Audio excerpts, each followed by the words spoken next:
Shalom from Jerusalem. I'm sure by now you've heard about the massacre that happened here in Israel on October the 7th. The events of the past 5 weeks require a response. How did we get to this place of intense hate and savage murder? Is this a 20th century development? Is there a solution to this conflict?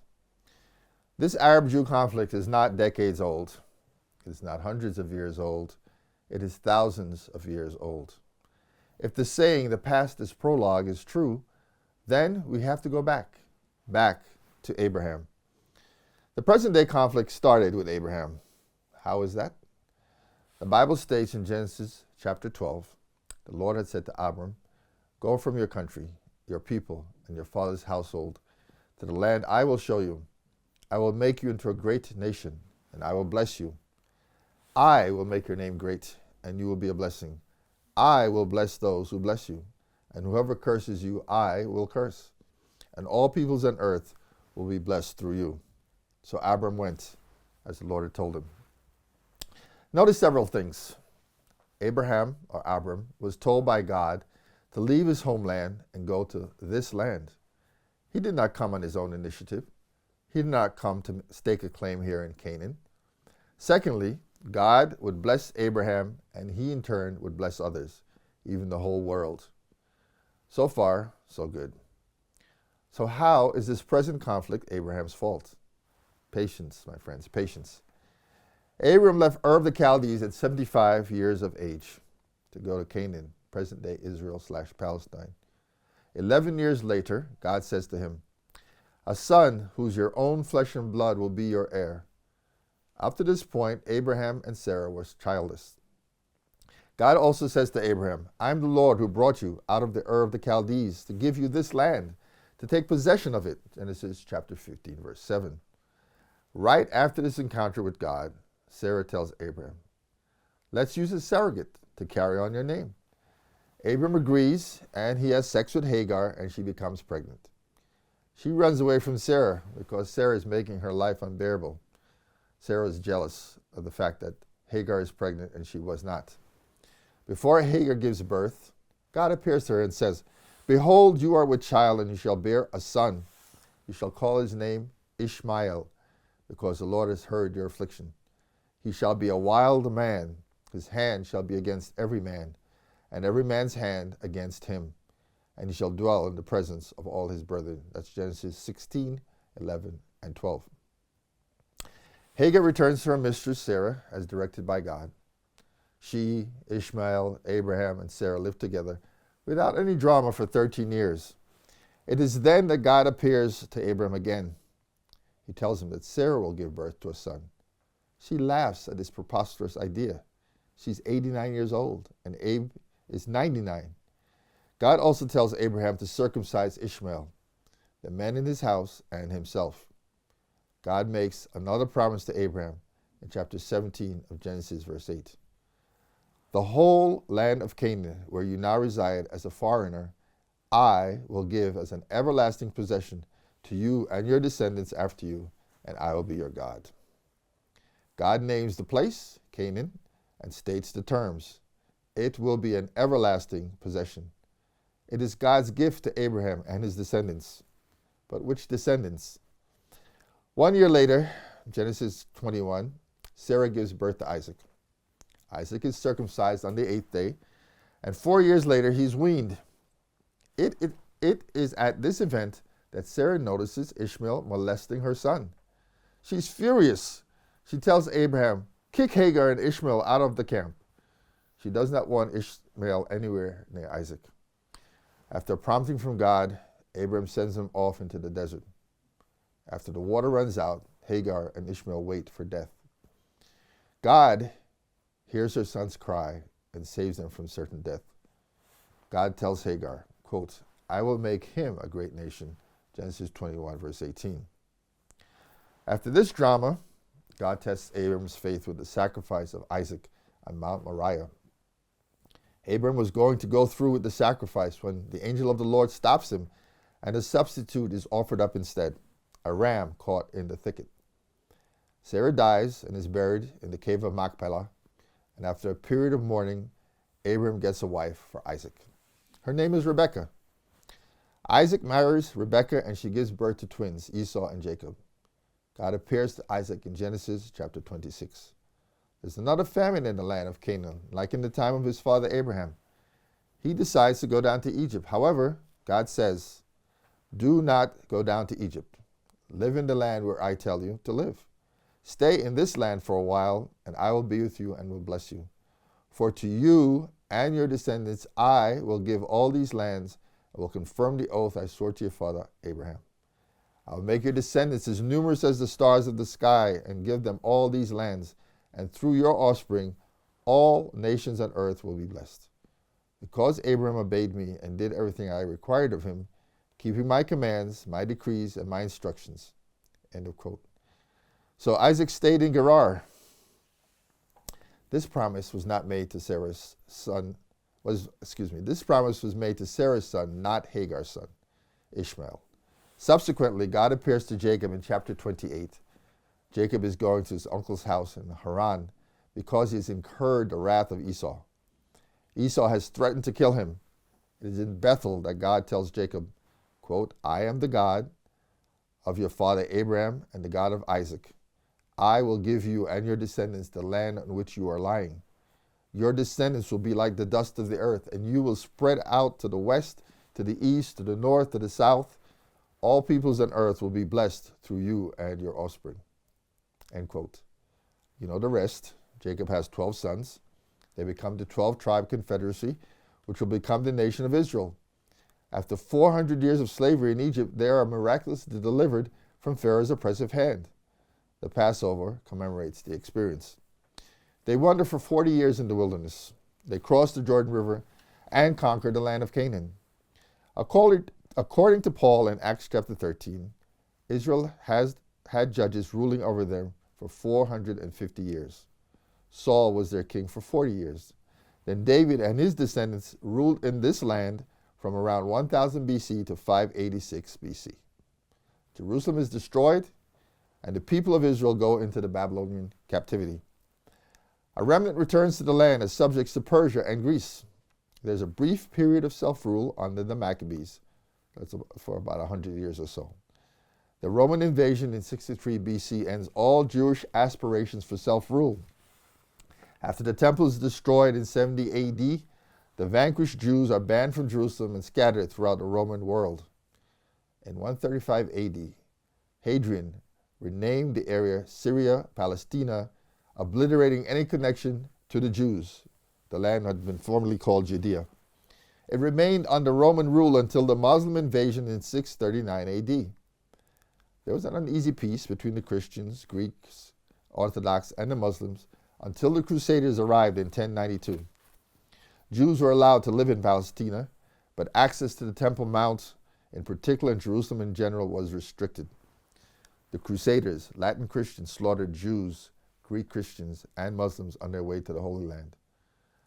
Finally, the Crusaders were defeated, and then later expelled by Salah ad-Din in 1187.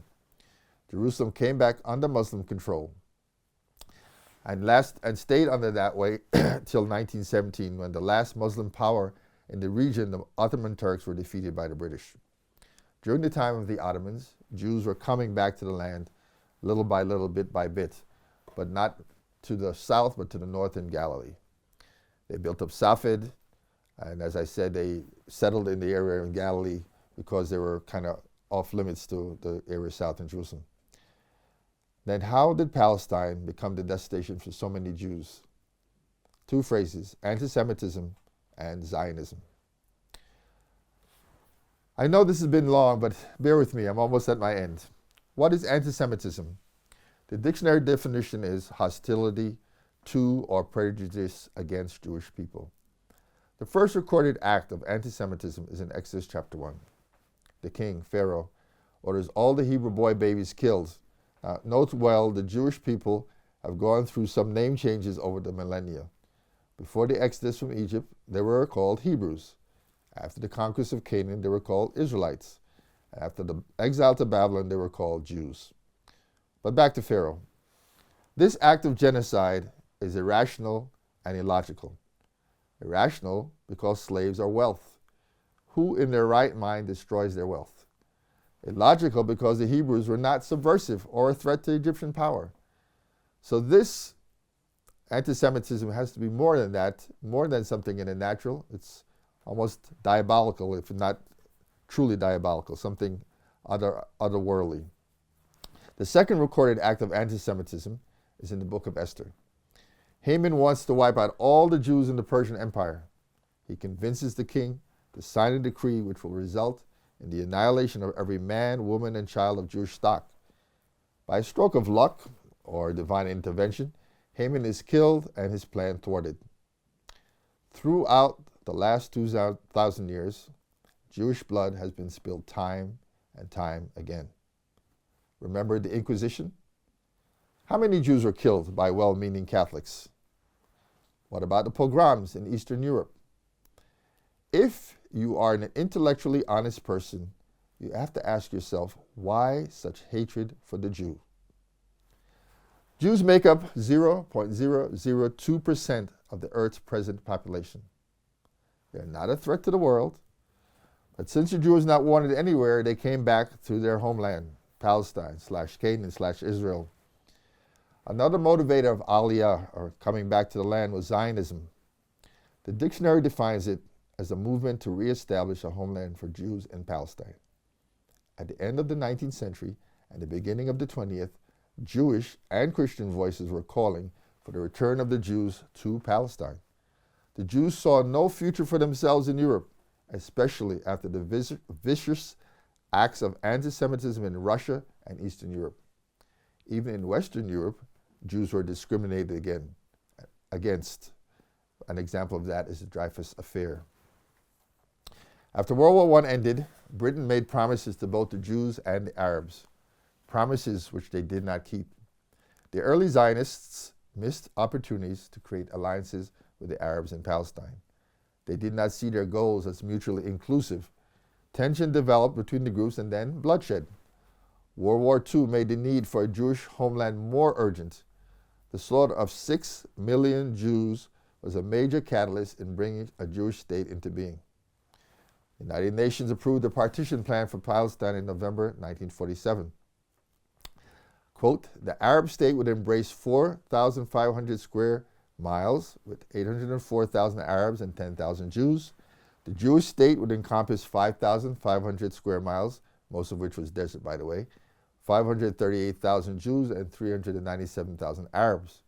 The two states were to be linked in an economic union to share a joint currency, joint railroads, interstate highways, as well as postal, telephone, and telegraphic services, end quote.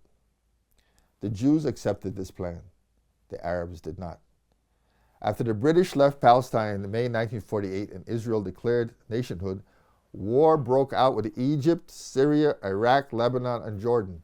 Their goal, from the river to the sea, Palestine would be free of Jews. The fledgling state should have been wiped out. Why wasn't it? In 1967 and 1973, similar attempts were made to free Palestine of Jews. Why did the attempts by these invaded Arab forces fail? Luck? Divine intervention? Time doesn't allow me to go on into all the different attempts to create a two-state solution. All have been dead on arrival. But what does the future hold? I'd like to turn to the Bible and read from Zechariah 14. If you have your Bible, you can follow along with me. A day of the Lord is coming, Jerusalem, when your possessions will be plundered and divided up within their very walls. I will gather all the nations to Jerusalem to fight against it. The city will be captured, the houses ransacked, and the women raped. Half of the city will go into exile, but the rest of the people will not be taken from the city. Then the Lord will go out and fight against those nations, as he fights on the day of battle. On that day his feet will stand on the Mount of Olives, east of Jerusalem, and the Mount of Olives will be split in two from east to west, forming a great valley, with half of the mountain moving north and half moving south. You will flee by my mountain valley, for it will extend to Azel. You will flee as you fled from the earthquake. in the days of Uzziah, king of Judah. Then the Lord my God will come, and all the holy ones with him. On that day there will be neither sunlight nor cold, frosty darkness. It will be a unique day, a day known only to the Lord, with no distinction between day and night. When evening comes, there will be light. On that day, living water will flow out of Jerusalem, half of it east to the Dead Sea, half of it west to the Mediterranean Sea, in summer and in winter. The Lord will be king over the whole earth. On that day, there will be one Lord, and his name the only one. The whole land from Geba to Rimmon, south of Jerusalem, will become like the Arabah. But Jerusalem will be raised up high from the Benjamin gate to the side of the first gate, to the corner gate, from the tower of Hananel to the royal winepresses, and will remain in its place. It will be inhabited. Never again will it be destroyed. Jerusalem will be secure. This is the plague with which the Lord will strike all the nations that fought against Jerusalem.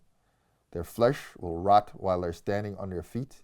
Their eyes will rot in their sockets, and their tongues will rot in their mouths. On that day, people will be stricken by the Lord with great panic. They will seize each other by the hand and attack one another. Judah too will fight at Jerusalem. The wealth of all the surrounding nations will be collected. Great quantities of gold and silver and clothing. A similar plague will strike the horses and mules, the camels and donkeys, and all the animals in those camps. I could continue to read, but let me summarize what the rest of it says. After this miraculous deliverance by the Lord, all the nations that came up against Jerusalem will come up here to observe the feast of Sukkot. Israel at that time will be defenseless. We're not sure when this will happen, but as you can see, there's a lot of anti-Semitism in the world right now, people calling for the destruction, really, of the nation of Israel. And all the nations, including America, all the nations, including America, will come against the Jews here in Israel. Why? To wipe the nation off the map. But then something miraculous happens. God/Yeshua, we believe it's him. He says, the angel said to the disciples when they were seeing him go, the same Yeshua you see ascending will come in the same way that he left. He will descend on the Mount of Olives, destroy the enemies of his people, and the surviving peoples will have to come up to Jerusalem yearly to pay homage. That's all well and good for the future, Gary, but what can we do now? First, pray. Pray for reconciliation to happen between the sons of Ishmael and Isaac. Pray for the hate and anger to decrease. Pray for the salvation of both parties. Second, give. Money and clothing are good, a listening ear or a shoulder to cry on, a place to lay one's head, not just to the Jews, but to the Arabs as well. Third, put into practice Proverbs 31, verses 8 and 9. Speak up for those who cannot speak for themselves, for the rights of all who are destitute. Speak up and judge fairly. Defend the rights of the poor and needy. End quote. These are surely times that will try and are trying men and women's souls. May God grant us the grace to do what is right. Shalom.